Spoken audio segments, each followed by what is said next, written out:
وان شاء الله يحافظ على الوقت مشان لا ندور كثير بعدين. Type 2 diabetes and cardiovascular disease. The prevalence of coronary heart disease accounts for about 14 to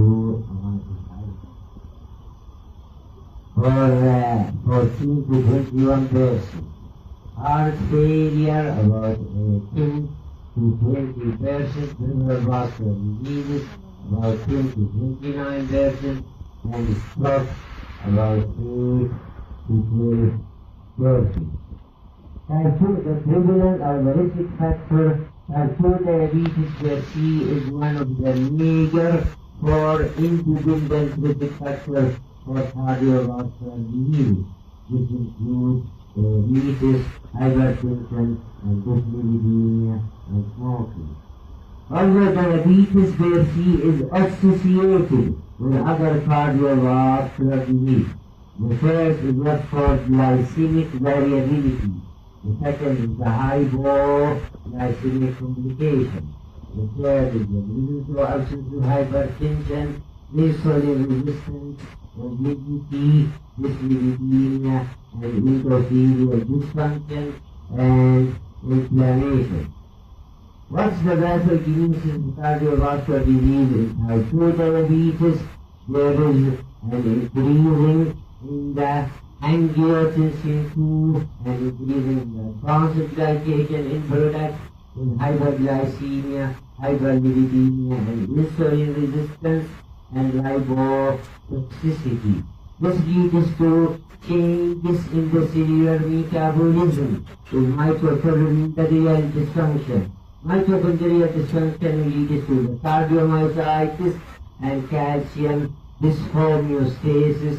Also, there is a cardiomyocytes dip and cardiomyocytes hypertrophy leading to cardiac hypertrophy. Also, there is an increase in the oxidative stress with increasing risk of inflammation that leads to endothelial damage and mitochondrial dysfunction with myocardial ischemia and cardiac dysfunction, diastolic and systolic dysfunction. Atherosclerosis and cardiovascular and diabetes.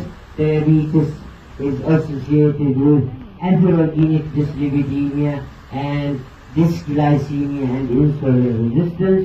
All these cause a pro-inflammatory state with endothelial dysfunction and vascular inflammation that accelerate atherosclerosis.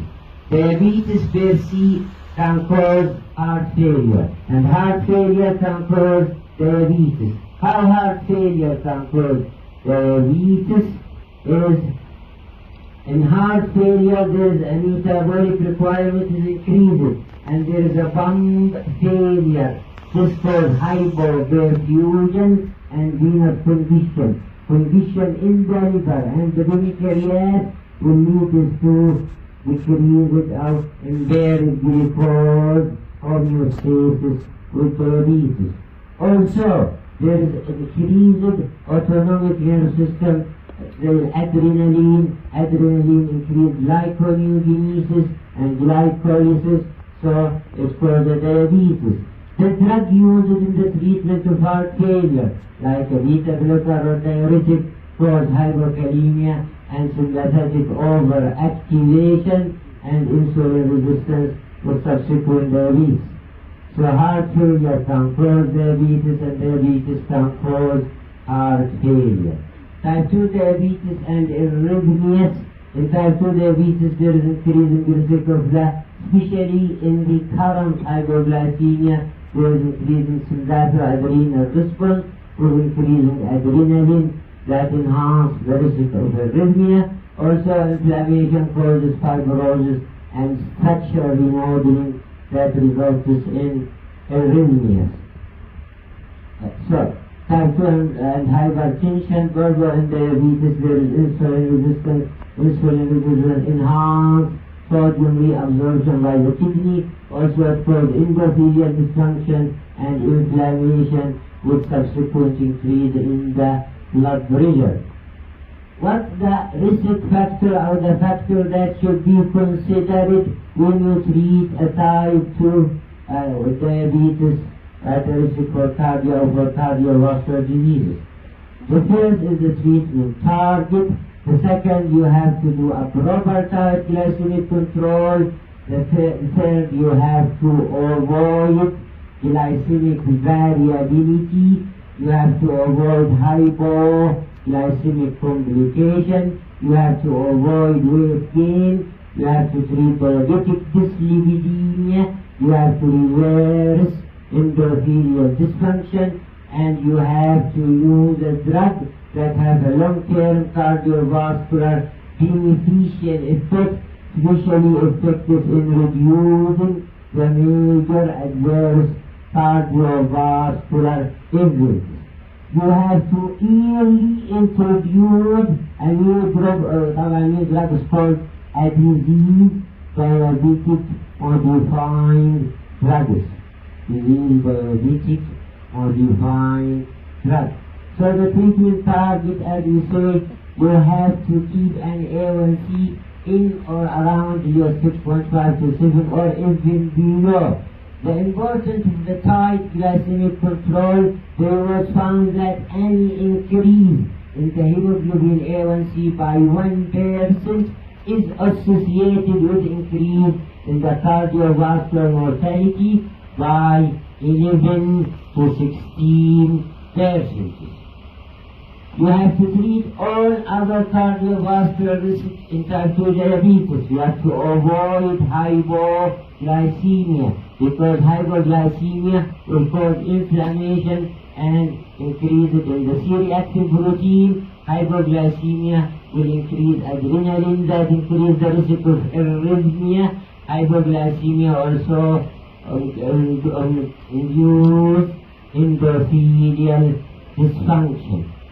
You have to use drugs that affect the both fasting and postprandial blood glucose and glycemic variability. What is the glycemic variability? It is a clinical term. Glycemic variability refers to the blood glucose oscillation that occurs throughout the day. This is called short term, including hypoglycemic period and postprandial glucose increase, as well as a blood glucose oscillation that occurs at the same time on the different day. This is called long-term glycemic variability. So, the risk of cardiovascular disease is not dependent on the HbA1c target. Some they say my target is normal, but still I have developed a cardiovascular disease. This is because of most of the drug does not target the glycemic variability or does not inhibit the glycemic variability. What is the effect of glycemic variability? There is increased inflammatory markers and cytokines leading to vascular inflammation. There is increased production of reactive oxygen species. There is increasing oxidative stress. There is impaired production of nitric oxide and vascular endothelial blood factors, leads to vasoconstriction and impaired angiogenesis. There is increased platelet aggregation and aggregation. All these leads to endothelial dysfunction, thrombosis, and increased plate instability, and this leads to the macrovascular complications. You have to use a glucose-lowering drug that improves dyslipidemia and decrease the blood pressure. You have to use a glucose-lowering drug that overcomes endothelial dysfunction. What is the adverse effect of endothelial dysfunction? It will lead to vasoconstriction, thrombosis, and inflammation. You have to use a drug that decreases the body weight. The effect of the weight gain during treatment of type 2 diabetes will increase insulin resistance, will increase the blood pressure, will cause the diabetic dyslipidemia, and increase the risk of hyperglycemia, and increase the risk of inflammation, and endothelial dysfunction. They was found that a weight gain associated with 20% increase in overall mortality, a 2.25 kilogram increase is associated with 20% rise in the cardiovascular risk factor in men and 37% increase risk factor in women. Abdominal obesity increased the odds ratio for myocardial infarction to 2.4%. You have to use a drug that overcomes insulin resistance. Insulin resistance will accelerate atherosclerosis. Insulin resistance causes endothelial dysfunction. Insulin resistance causes dyslipidemia, and it increases body weight, and it induces coagulation and fibrinolytic defects, and increase the blood pressure, and increase the risk of inflammation. You have to use a glucose lowering that decrease inflammation and that decrease coagulopathy. Early use of diabetic disease modifying drug, irrespective of glycemic control. So any patient with newly diagnosed diabetes, type 2 diabetes, you have to start with metformin. So these are one of the disease diabetic modifying drugs. This including your sodium glucose transporter 2 inhibitor or glycogen lipotide 1 receptor agonist or dipeptidase. You have to use a glucose lowering drug that has a beneficial effect in reducing the major adverse cardiovascular event.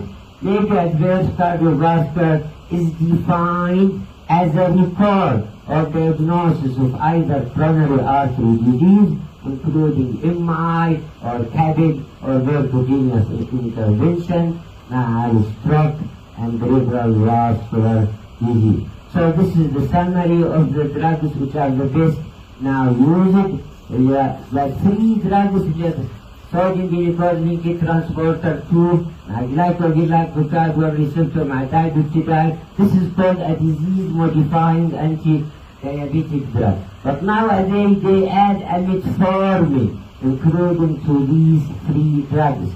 So they have a proper reduction in A1C, there is no risk of hypoglycemia, they decrease the body weight, particularly glycogen lipotide 1 has a marked effect in decreasing body weight. They decrease the low density lipoprotein and total cholesterol and triglycerides and increase the high density lipoprotein.